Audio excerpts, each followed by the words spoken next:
Between the towering fells of the Lake District lies a lonely mountain pass, a place where travelers pause for only a moment before moving on.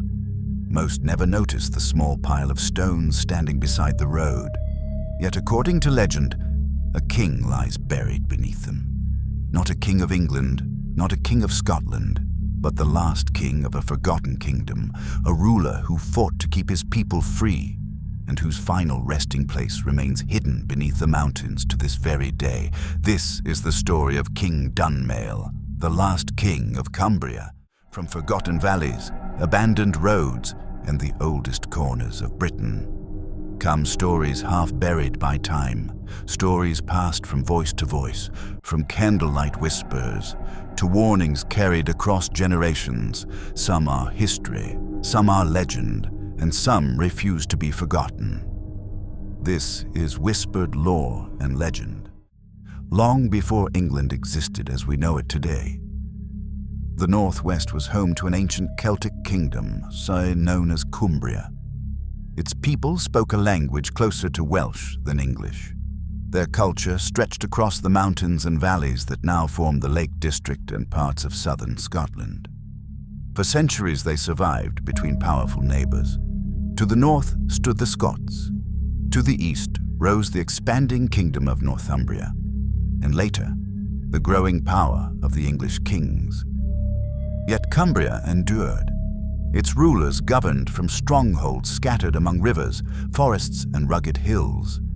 And among them was a king remembered as Dunmail, known in older records as Dunmail, a name that would survive long after his kingdom vanished. The year was said to be 945. England was ruled by King Edmund, a determined ruler seeking to strengthen his authority across Britain. Historical records tell us that Edmund campaigned against the kingdom of Cumbria. Some chronicles claim he ravaged the land. Others suggest political agreements followed. The truth remains uncertain.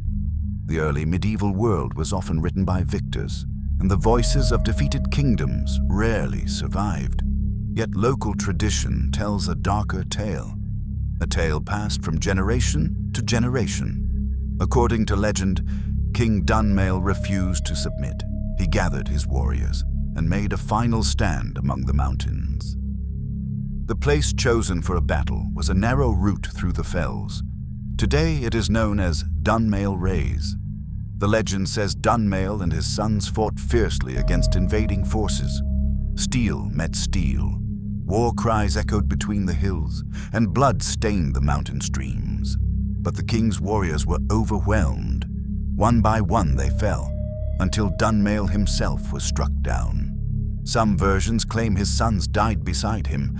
Others say they escaped carrying a precious secret, for the king possessed a crown, a symbol of the kingdom's independence, and they would not allow it to fall into enemy hands. As the battle ended, the king's surviving followers fled into the mountains, carrying the royal crown. Pursued by enemies, with no hope of escape, they reached a lonely tarn hidden among the fells. And there, they cast the crown into the depths, better for it to vanish forever, then become a trophy for the conquerors. Some say the crown still rests beneath the dark waters, waiting, untouched for more than 1,000 years. And on certain evenings, when the lake lies perfectly still, locals once claimed strange glimmers could be seen beneath the surface, as though gold still slept below. The king's body, the legend says, was buried at the mountain pass.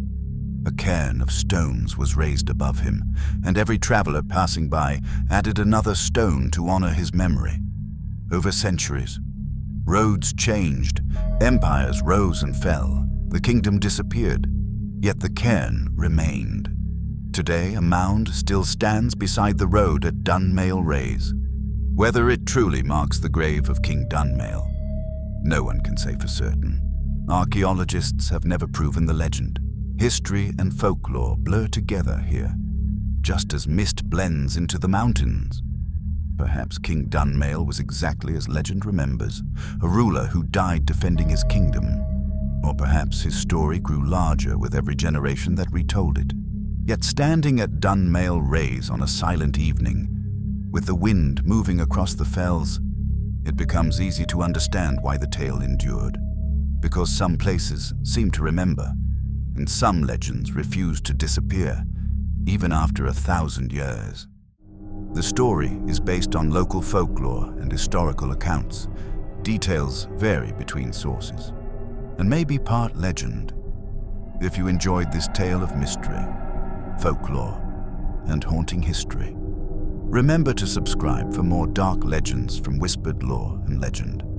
And until next time, be careful what stories linger in the dark.